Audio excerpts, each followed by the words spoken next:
Can you believe this camera was released over 4 years ago, January 2017, way before COVID was even a thing. And now here I am in Timor-Leste, in lockdown, day 24 I think it is. But anyway, yeah, today I wanted to talk about the Fujifilm, in particular the X-T20, and share my experience that I've had with this camera for the past 3.5 years. So I picked it up in mid-2017, and I've been using this camera as my primary camera ever since. I've used it for 90% of my YouTube videos, and I've also used it for all my paid client work as well. And it's a real workhorse of a camera. I've been super impressed, and it's yet to let me down. So I wanted to share a bit of love today for the Fujifilm and talk about this beauty of a little camera in 2021, still going strong. Now, I've been noticing a real trend from photographers and videographers here on YouTube of late, and that's reducing the amount of gear they have and being intentional with the gear that they shoot with and becoming a little bit more minimalistic, I guess. Now, I've kind of done that by necessity over the years. I've been living in Bougainville, Papua New Guinea for a couple of years, and then I had a stint back in New Zealand. Now I'm in Timor-Leste in Southeast Asia, and like I said, I'm in lockdown at the moment, but hoping to be free soon. But because I've been moving around different places, I've wanted to keep the gear that I use quite light. I've been promoting tourism in these places, so in Bougainville, Papua New Guinea, working with small tourism operators, and a lot of the shoots that we're doing were outdoorsy adventures, so hiking volcanoes or taking a boat to an island and snorkeling, and yeah, showing off some of the natural beauty of the island. I'm doing a very similar thing here in Timor-Leste. Now, that meant that I didn't want to carry heaps and heaps of gear with me. It just wasn't possible. So I've only really purchased the gear that I really need, and I've kept it really quite minimal. I wanted to be very lightweight, and that was one of the reasons that I went for the X-T20. I had a friend that was shooting Fujifilm at the time. They highly recommended checking out the Fujifilm series. The X-T20 had been out for about 6 months, and it was within my budget. It was super lightweight and it's super compact, but really kind of delivered. It delivered what I needed for my YouTube videos, and it delivered what I needed for my client work as well. I just wanted to share some of the battle scars, I guess, of the Fujifilm X-T20 with you. Now, bear in mind, I have been using this solidly for 3.5 years. So I've been really impressed with the wear and tear of it. It's lived up very well. But here we go. Anyone that's a Fujifilm shooter, particularly the X-T20, you'll know that there used to be a little thumb plate here, and that's gone missing. Obviously it came loose at some point, but I'm sure I can just buy one online and stick it back on. Now, the glue thing is obviously a bit of an issue, and I don't know if it's just due to the humidity of the places that I'm living in, like in Papua New Guinea and here in Timor-Leste. But you'll see here as well, let's just get a bit of a close-up. Yeah, the rubber, protective rubber on the outside of the camera has come a little bit loose. So I'm sure I could just glue that down myself and get that sorted out.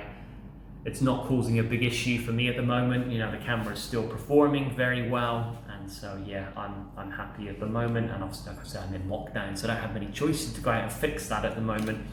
Now, there's a few dinks and so on. You'll see the corners very well worn, as you would expect. Biggest issue that I've got at the moment is the eyepiece. Now, I don't know if you can see that, but the eyepiece is very clouded, and when you look through, it looks a little bit blurry. So I'm using the screen, which I tend to use anyway 90% of the time. The screen's in perfect condition. Now, yeah, the eyepiece, I'm sure I could probably replace, and that's something that I need to look into, but it probably won't be possible here in country. I'd have to wait until I get back into Australia or New Zealand or somewhere like that to replace the eyepiece. Now, that's something that I will look into because that will be very useful, but in the meantime, yeah, I shoot most of my footage anyway using the back screen. And really the only other issue that I've had, which is a pretty normal issue, is that the lens has got a little bit grubby from time to time, and I've taken it in to be cleaned a few times. I've got my own cleaning kit as well. But yeah, in some of these places, you know, you get dust and you get humidity build-up, and so at times there's been a couple of spots on the lens which you can sometimes see depending on the angle and the light and all that. But yeah, it's been a fantastic lens. So this is the 16 to 50. Let me just check. Yeah, this is the XC 16 to 50, the f3.5 to 5.6. This is the kit lens that I got with the Fujifilm. It's the only lens that I'm using. Like I said, I like to try and be intentionally minimal with my kit. A fantastic lens. Some of the quirks, I guess, of the X-T20, and because I've been using it so long now, I've definitely got used to them. The first one is where the tripod plate screws in. Once you've screwed the tripod into here, you no longer have access to the battery or the SD card. That's a bit of an annoyance, but now I know that before I put it on the tripod, make sure I've got enough battery, make sure the SD card had plenty of space. The screen would be nice if it flipped right up so that I could see if I was in focus, and flipped around to the side maybe as well would be very handy when I'm filming myself.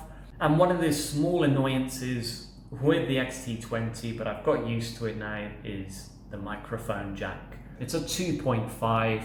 Most of the standard microphones will be a 3.5. So you'll need one of these. You'll actually probably want to get a few of these adapters so you've always got one on you, which is a 3.5 to a 2.5.